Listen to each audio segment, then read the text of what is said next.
Today we're talking about points and your feet. Your feet need to be strong and they need to be flexible.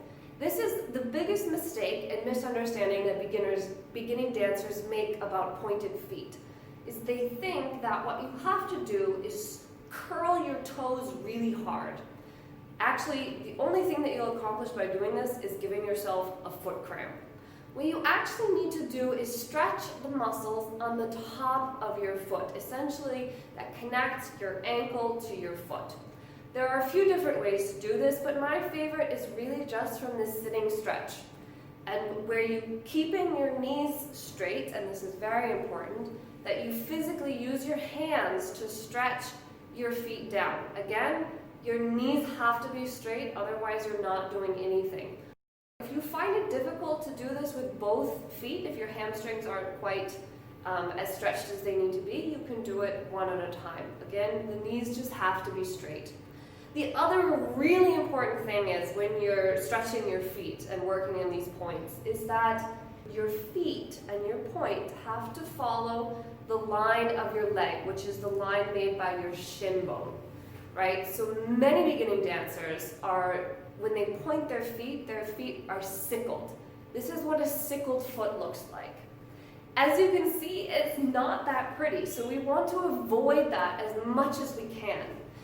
One thing that you can do is, again, by sitting and without moving your knees, to try and move your feet side to side.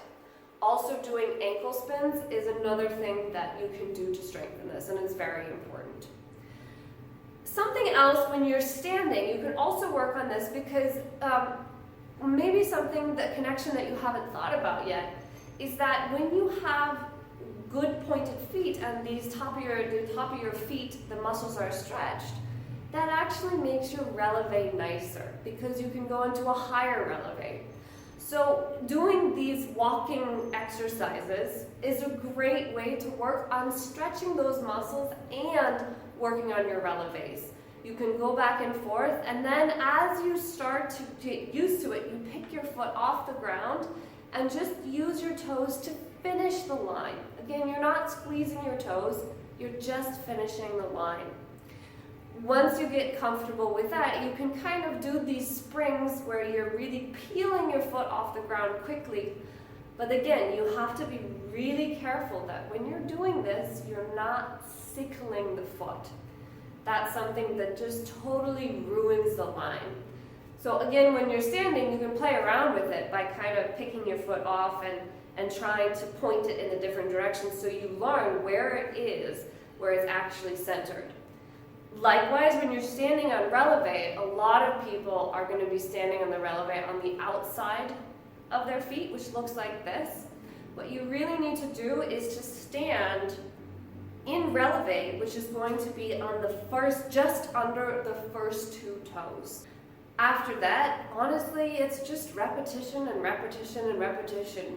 When you're sitting down, you want to do these flexes and point exercise again and again and again and again and again.